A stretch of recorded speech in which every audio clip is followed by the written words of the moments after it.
Hi, this is Brad Linder with Liliputing, and this is the Toshiba Excite Write, which is the top-of-the-line new Android tablet from Toshiba. There's also two other models, the Toshiba Excite Pure, which is a low-end version, costs $299, and the Toshiba Excite Pro, which is a $499 version that has a lot of the same features we're about to see here, but doesn't have the digital pen, which explains why this one's called the Write. So why don't you walk me through some of the things that you can do with this $599 tablet. The others sell for $499 and $299. But what do you get with this version? So the Excite Write is again, premium Android-based tablet running Jelly Bean 4.2, Harman Kardon stereo speakers, Tegra 4 processor, very high resolution display, 2560 by 1600, pixel pure display. But one of the unique features is its ability. We have a digitizer built into the Write to enable you to use this tablet more as a productive device rather than just watching videos and doing simple emails. So in my application, what I have here is an application, note-taking application, TrueNote by Toshiba. And what I'm going to show you here is the ability to draw something and then recognize and export shapes, words, letters to a more common application. Meaning everything is in-house and developed by Toshiba. So as you can see right here, I'm drawing a shape and then putting some text into a table. After I done one, and I'm going to select it. Choose to export it. In this case, you export it to a document, think free office, or a presentation, or do it through via an image. In this case, I'll do it via a document, and just recognize the letters. So the ability to take notes, jot notes, export, and import into other applications that are more complementary of the way you work out there. So if you wanted to export it to Google Docs or other Office applications, you can also do that as well. And save it as an image.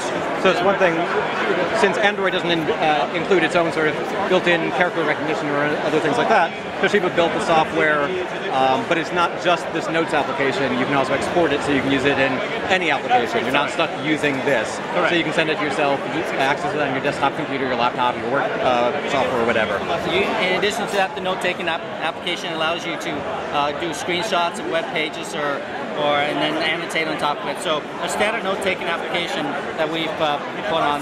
And at the same time, we also have an application, a true capture application, that will capture an image. I think we have some stored because we don't have anything. So what happens is when you're in a conference room or at a conference, you're sitting at an angle, you want to take a picture of the slide or the presentation, but unfortunately it's just at an angle and you have to go home and fix it and keystone it.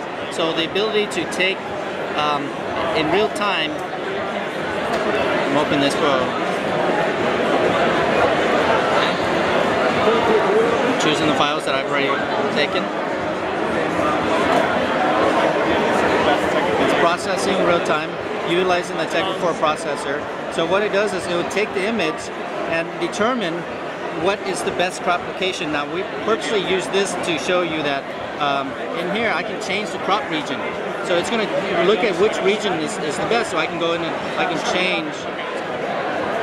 But it works better on a whiteboard, but mainly for whiteboard applications and also presentations. So you're sitting in a conference room, you're at an angle, you want to save the documents that you see going up on the PowerPoint presentation.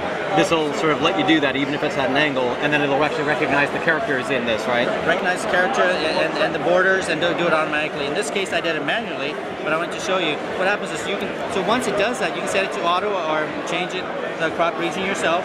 Or you can also change the way the background looks. So if you want it lighter or more contrast, you can do that. Or you just leave it auto, right? And then you take that, you can export it. Just save that.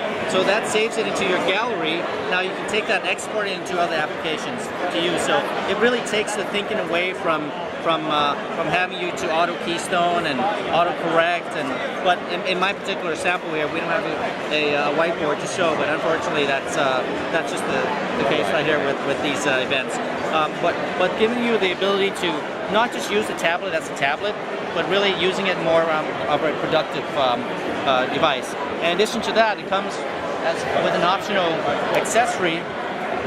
It's a Bluetooth powered keyboard. It protects the tablet, but you can dock. So now you have a full functioning keyboard that connects through Bluetooth. Or close it up and be on the go. And the keyboard should be available in August. Tablets are already available. Already available after today. The tablet itself also, from a hardware standpoint, spec-wise, it does have ports, so you're not leaving any ports behind. Micro SD, so if the memory on board is not enough, you can always add more, of course. Don't worry about the SIM card. That's it's a sample. It's micro HDMI, micro USB. Power adapter, of course, and a pen is included on the right. So on the Toshiba Excite Write Android tablet, running Jelly Bean 4.2, Android 4.2 Jelly Bean, it will include a pen. The pen itself is also a very unique pen. We're calling it a pen and not a stylus because it is truly a pen. And what it does is we put a little resistive coating on the tablet itself. So instead of a standard glossy finish that you would and gliding a plastic over the pen, over the it doesn't feel like you're writing on glass. It doesn't feel like you're writing on glass. It feels like you're writing on pen and paper. So that experience only is really realized when you actually sit down and jot notes with it or take notes and write. So that's our Excite tablet. Again, top of the line Android tablet. We'll be launching 3 versions we mentioned before: the Pure, the Pro, and the Write, which I have in my hand. Right. And so over here we're looking at, is this just another Write, or is this the... This is the Pure. This is the Pure. So notice that this is the lower end version. Instead of the Tegra 4, has the Tegra 3, and a 1280 by 800 pixel display. So not the same specs, more sort of the specs you would have expected from a tablet last year, but a price that is much lower than you would have expected last year, starting at $299. If you don't need all those extra features that you get with the higher end versions. And also, it's a single camera versus a dual camera on the Pro and the Pure. And is the screen brightness just set lower, or is that not an IPS display? This is just set lower. Okay. It's an automatic ambient setting. Okay. But is it IPS or? Yes. Okay. Yes. So they all have IPS displays with wide viewing angles. Correct. Okay. Right. And I noticed that the Harman Kardon logo's on this guy, but not that guy. Correct. Right? And that's on the Pure and the Pro. I'm sorry, on the Pro and the Excite Write. Right. Those have the Harman Kardon stereo speakers and the higher resolution display as well. You mentioned on the Pure, again, just a very entry, get you started with Android, get you started with tablet. If all you want to do is watch videos and do simple emails and play simple games, the Tegra 3 provides you with a lot of those convenience. When you step up to the Pro and the Write, you step up in processor, you step up in camera functionality. It's we put an 8 gigabyte, 8 megapixel resolution camera on the back. Tegra 4, Harman Kardon again, so high resolution display, Colin Pixel Pure, 2560 by 1600.